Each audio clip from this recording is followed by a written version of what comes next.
In the spring of 1944, the fate of the war in the East would be decided on a remote ridge in northeast India, the Battle of Kohima. This ridge was the linchpin, the one vital point on the Allied supply route into Burma. To lose it was to lose India. Recognizing this, Japan launched Operation Yugo, a daring, all-or-nothing invasion aimed at severing the Allied lifeline. Spearheading the assault, the elite 31st Division began a brutal march through impenetrable jungle, racing against time and their own dwindling supplies. But their advance was not unopposed. At Sangshan, a small brigade of Indian paratroopers fought a desperate, delaying action, buying precious time with their lives. The time they bought was crucial. Across India, the alarm was raised and reinforcements were rushed towards the front in a desperate race to defend the ridge. The first to arrive were the 4th Royal West Kents, just 1,500 men, now tasked with holding the line against an entire Japanese division. They dug in along the ridge, turning key hills and the deputy commissioner's bungalow into a fortress they would have to hold to the last man. On the night of April 5th, the Japanese unleashed a furious assault, determined to overwhelm the small garrison before help could arrive.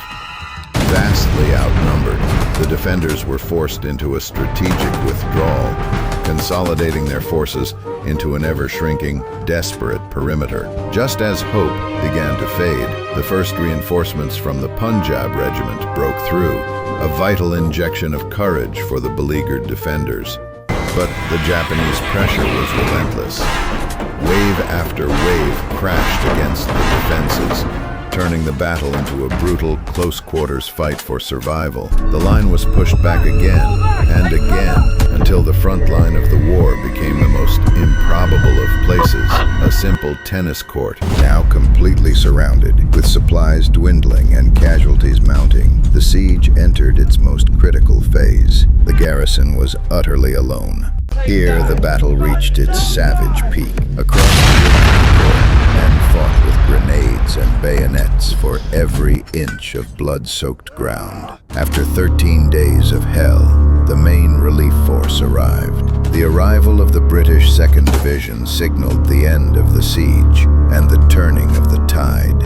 With fresh troops and overwhelming firepower, the Allies launched their counterattack, determined to drive the Japanese from the ridges they had so dearly captured.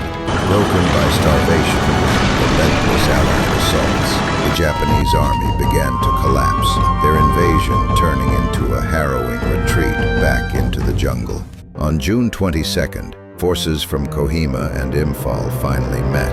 The vital road was secure. The Japanese invasion of India had been utterly defeated, but victory came at a terrible cost. Today, the Kohima War Cemetery stands on the ground they defended, a silent testament to their sacrifice. For your tomorrow, we gave our today.